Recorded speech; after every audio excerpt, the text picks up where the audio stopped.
I feel like a big part of your success also came, and I think you mentioned this at sometimes in the beginning of the podcast.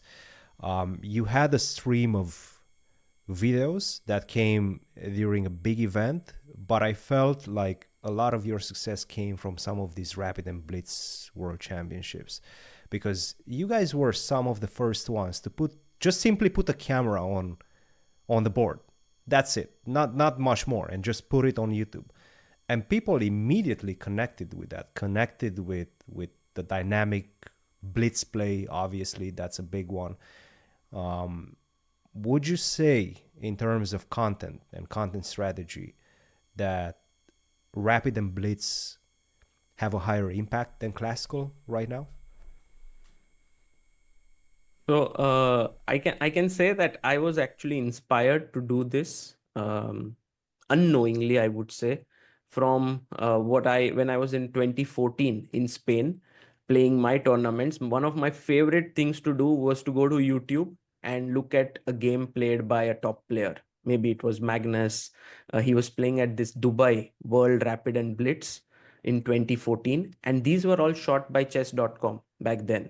They have these videos there, and I remember there were games that were played and there was nothing. Like, I would just sit and watch, and as a professional player back then who was playing tournaments, or not professional but as a tournament player, I would look at the opening body language and so on, and I think that made a deep impression on me.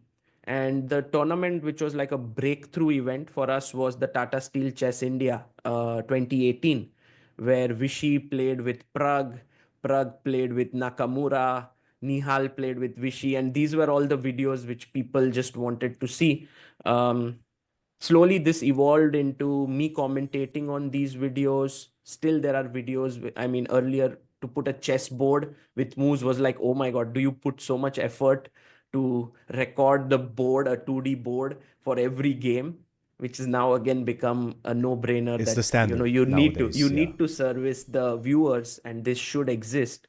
um, but now maybe the commentary also is important with new people coming in, and now we've reached that stage where we record classical games and cut it down into smaller chunk, like 10 or 15 minutes.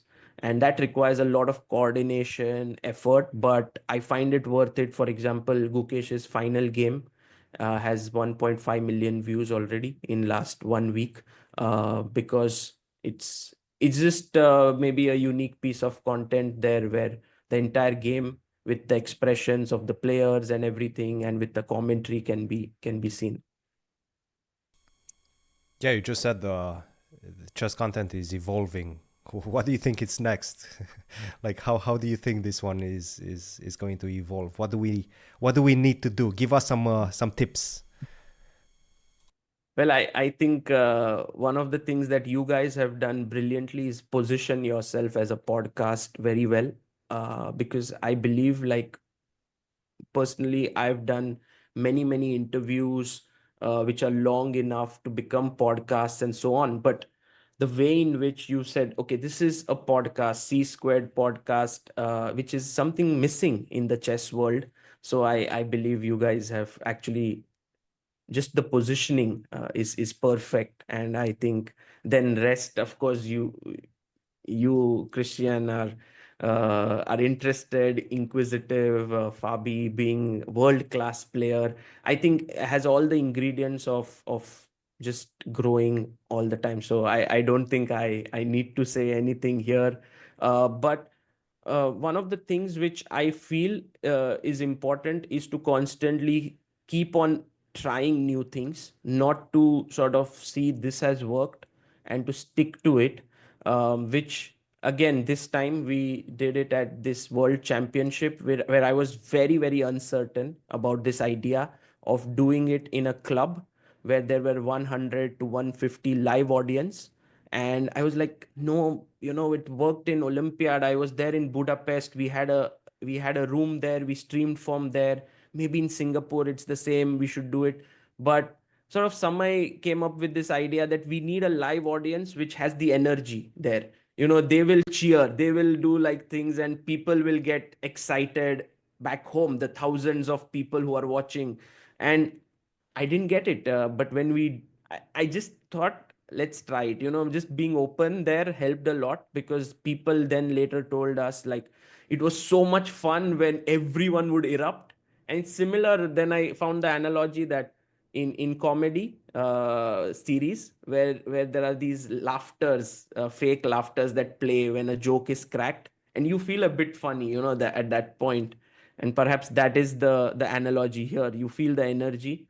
So my general thing about content is to sort of keep trying new things, and that some will not work, some will work, but it's very useful not to get stuck in one thing, because now with the amount of chess content that is out there, the shelf life of each piece of content is very low. This is something that I have seen literally on the analytics. There were videos that I had created in 2018 which used to like be relevant for 3 to 4 years, but now any piece of content is like relevant for a few days, like Yeah. 3 days, four Yeah. days, and I've like, noticed that as well. okay, I've noticed that as well. this this makes it difficult to invest for rights, to pay for it, because you are like, will this survive, will this give back? Earlier it was much better, but this is a challenge that we have to take up for ourselves.